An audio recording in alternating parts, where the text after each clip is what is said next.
একটি গ্রাম ছিল। সেই গ্রামের নাম ছিল নূরপুর।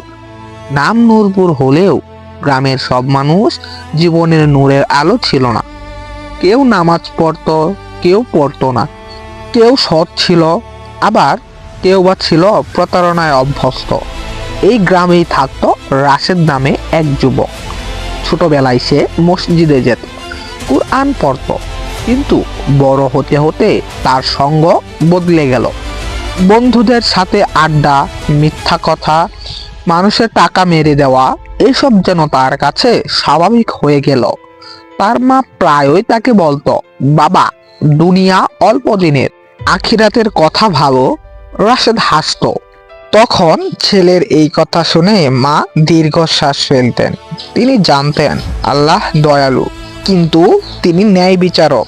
এক রাতে রাশেদ গভীর ঘুমে ছিল। হঠাৎ সে দেখল সে এক অচেনা ময়দানে দাঁড়িয়ে আছে।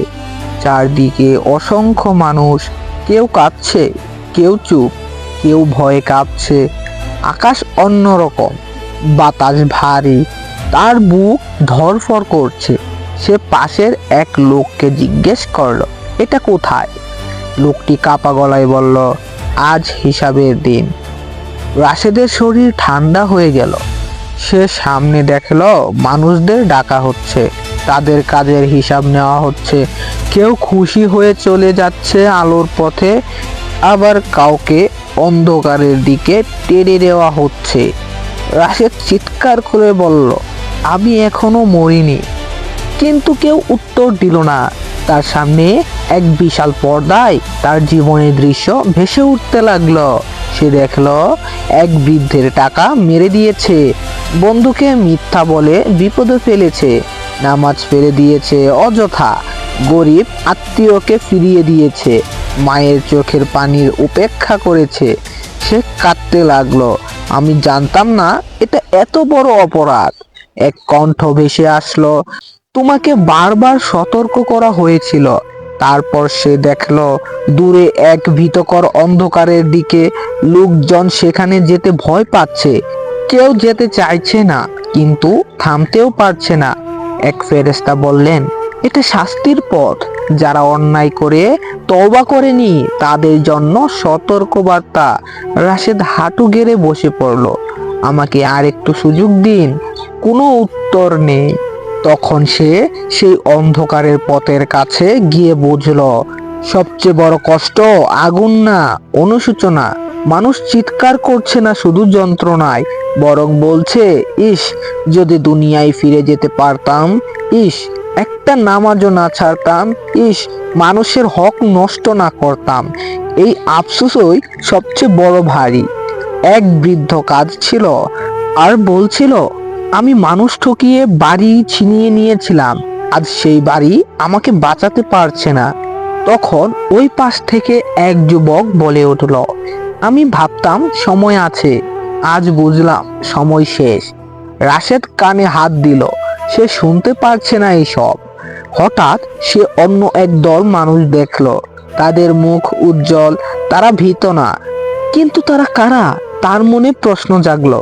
তখন ওইখান থেকে উত্তরে এলো, যারা গুনাহ করলেও তওবা করেছে, অন্যায় করলেও ক্ষমা চেয়েছে, মানুষের হক ফিরিয়েছে। রাশেদ দৌড়ে গিয়ে বলল, আমিও কি পারি? একজন বললেন, দুনিয়ায় থাকতেই পারতে, এখন দেরি হয়ে গিয়েছে। হঠাৎ দৃশ্য বদলে গেল। সে দেখলো তার মা তাহাজ্জুদে কাঁদছে এবং বলছেন, হে আল্লাহ তাআলা, আমার ছেলেকে হেদায়াত দিন। ফেরেশতারা তখন বলে উঠলেন, এই দোয়া বহুবার তোমার কাছে পৌঁছেছিল, তুমি গুরুত্ব দেওনি। রাশেদ ভেঙে পড়ল। সে দেখলো সামনে একটা দরজা, দরজার ওপারে লেখা তওবা দরজা। সেই দরজাটি দুনিয়াতেই খোলা ছিল, দরজা এখন বন্ধ হয়ে গিয়েছে। সে দরজায় আঘাত করতে লাগলো এবং বলতে লাগলো, দরজা খুলুন, আমি বদলে যাব, আমি আর গুনাহ করব না। তারপর দরজার ওপাশ থেকে কণ্ঠ এলো, দুনিয়ায় ফিরে গেলে কি তুমি বদলাবে? সে কাঁদতে কাঁদতে বলল, আল্লাহ কসম, বদলাবো। তখন সে চিৎকার করে কাঁদতে কাঁদতে হঠাৎ তার ঘুম ভেঙে গেল। সে ঘামে ভিজে গিয়েছে। বুক কাঁপছে, ফজরের আজান হচ্ছে। তার মা দরজায় নক করলেন।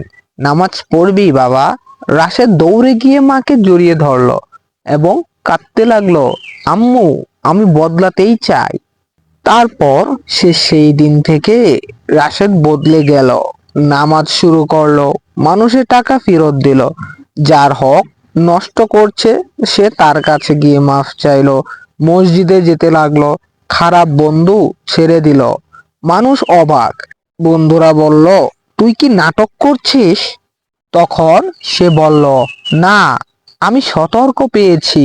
রাশেদের এই পরিবর্তন দেখে আরো কিছু যুবক বদলাতে শুরু করলো।